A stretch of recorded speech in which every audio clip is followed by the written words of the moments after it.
В Ингушетии одни из самых высоких в России показатели вовлечения в хозяйственный оборот объектов казны более 83%. Так, территориальным управлением Росимущества в республике в текущем году на кадастровый учет поставлены земельные участки общей площадью 13 гектаров.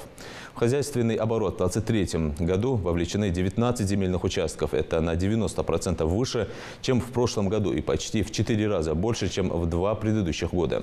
Выросли и доходы в казну. С начала года собрано более 10 миллионов рублей. Это почти в 2 раза больше, чем в прошлом. Завершается ведомством и работа по кадастровому учету и паспортизации объектов культуры. Какая работа ведется в этом направлении, подробнее расскажет наш сегодняшний гость. Муса Ахматович, ассаламу алейкум. Приветствую вас в нашей студии. На вашей встрече с главой Ингушетии были отмечены заслуги вашего управления, достигнутые. Расскажите нам, какова доля объектов казны Российской Федерации в Ингушетии, вовлеченных в хозяйственный оборот? Да, у нас состоялась плодотворная встреча с Махмутом Алием Акшариповичем. На текущую дату у нас территориальное управление Росимущества вовлечено в хозяйственный оборот около 83% объектов казны Российской Федерации, которые находятся на территории Республики Ингушетия. То есть это достаточно такие высокая цифра, если взять в масштабах Российской Федерации. У нас наше управление по данному показателю занимает 2-ю позицию среди территориального управления Росимущества. Удалось достичь данные цифры нам благодаря плодотворной работе, кропотливой, которую мы начали уже с прошлого года. Для этого мы, в первую очередь, провели инвентаризацию всего имущества, которое у нас есть, объектов казны. И путем грамотного планирования в текущем году нам удалось достичь данную цифру. Также нами проведена большая работа по вовлечению в хозяйственный оборот земельных участков. То есть, в первую очередь, мы проверили, опять же, какие у нас есть свободные земельные участки, образовали на основании заявления, обращения граждан свободные земельные участки, которые можно вовлечь в оборот. И в этом году, в основе своей массе, на основании конкурсных процедур, мы вовлекли 19 земельных участков за 10 месяцев текущего года. Это еще цифра в этом году не окончательная. То есть для того, чтобы эффективно, грамотно использовать федеральное имущество, чтобы оно приносило доход федеральному бюджету, нам нужно больше вовлекать свободных земельных участков и объектов казны. И вот такую работу сегодня проводит территориальное управление Росимущества Республики Ингушетия. Муса Ахматович, к какому году мы хотя бы приблизительно можем сказать, что бесхозных земельных участков в принципе не будет или будут сведены к минимуму? Да, каждое территориальное управление Росимущества, все органы стремятся достичь данный показатель. К 100% показателю, я думаю, это будет сложно, потому что некоторые приходят земельные участки, имеется в виду, у нас и передаются и в республиканскую собственность, и муниципальную собственность. Есть и те земельные участки, которые, к сожалению, не востребованы населением.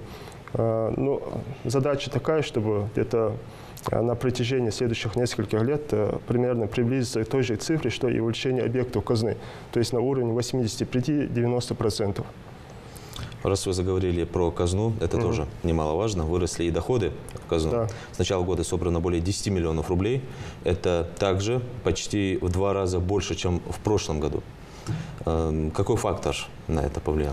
Опять же, да, все это вытекает из тех 2 факторов, которые мы с вами только что обозначили. То есть, чем больше мы вовлекаем в оборот имущества, тем пропорционально у нас растут доходы. Растет, да.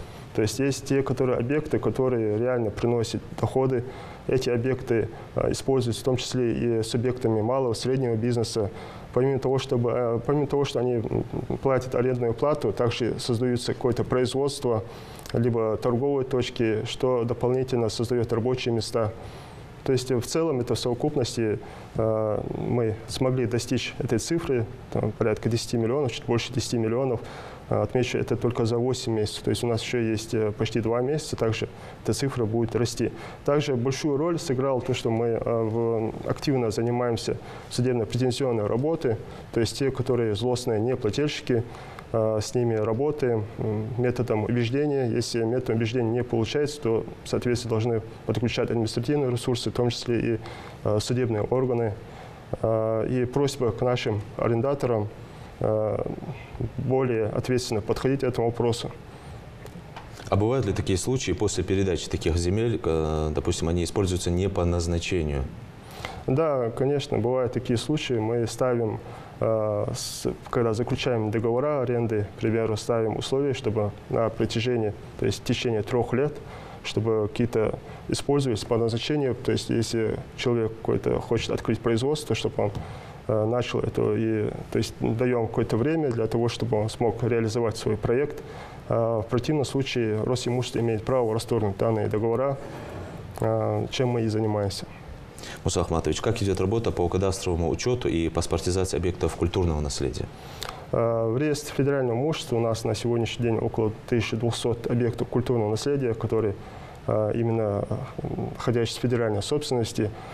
Несколько лет назад, уже на протяжении нескольких лет, Росимущество занимается данной работой, то есть за счет средств, которые нам выделяет с федерального бюджета, мы проводим кадастрирование, паспортизацию этих объектов, то есть делаем документы, закрепляем земельные участки под этими объектами, и в дальнейшем мы их передаем Жиравско-Астинскому музею-заповеднику.